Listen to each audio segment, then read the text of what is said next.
कोलकाता शहर के भीड़ भाड़ से दूर शांत और हरे भरे वातावरण में बसी एक कॉलोनी है, शुगम पार्क। बेहद साफ सुथरी, जहां जिंदगी हर सुबह मुस्कुराती थी।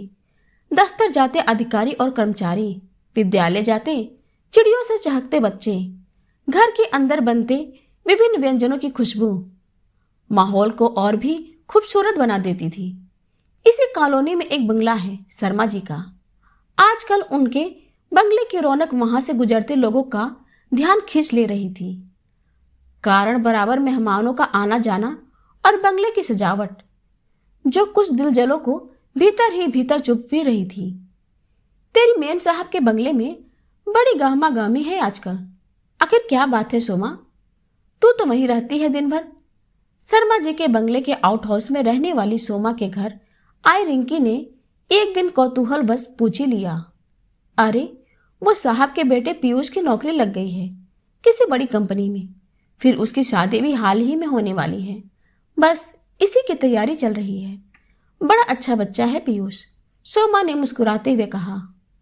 अब दोनों बाप बेटे बड़े अधिकारी बन गए, लेकिन उसकी यह मुस्कुराहट उसके दोस्त रिंकी को रास नहीं आई।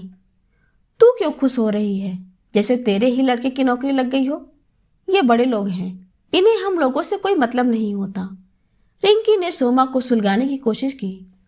ऐसा ना बोल रिंकी, साहब और मेम साहब बहुत अच्छे हैं, हमारे घर कोई कमी नहीं रखते। मेरे विक्की को पढ़ाने में भी उन्होंने बहुत मदद की है, इसलिए उनकी खुशी मेरी खुशी है। शोभा की बातों से संतुष्टि झलक रही थी।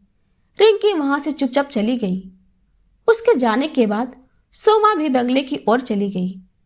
अरे सोमा, तुम्हारी प्रतीक्षा ही कर रही थी। फ्रिज से सब्जी निकाल कर तू खाने की तैयारी कर, मैं बस 2 मिनट में आ रही हूं।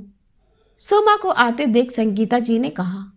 जी मैम साहब, कहकर सोमा फ्रिज से सब्जी लेकर किचन में चली गई।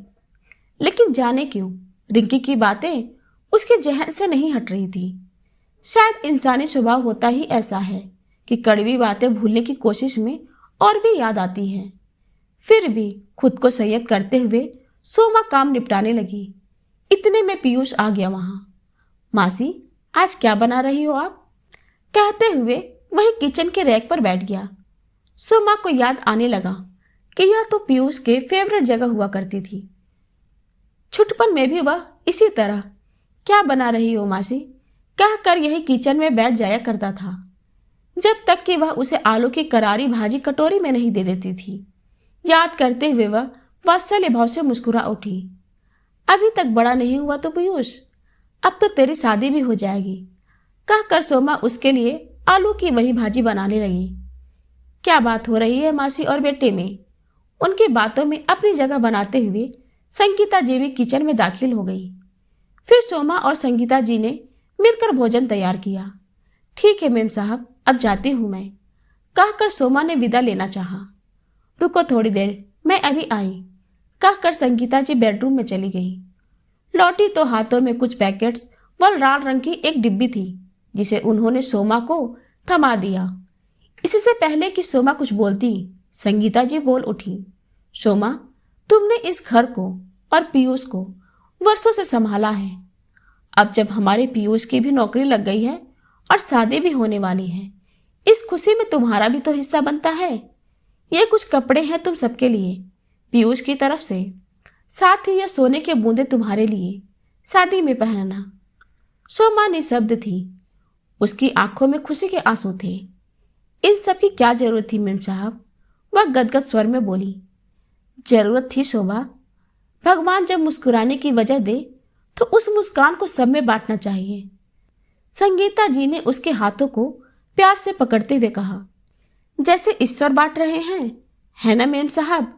मुस्कुराने की और प्यारी सी वजह देकर कहकर सोमा हंस पड़ी।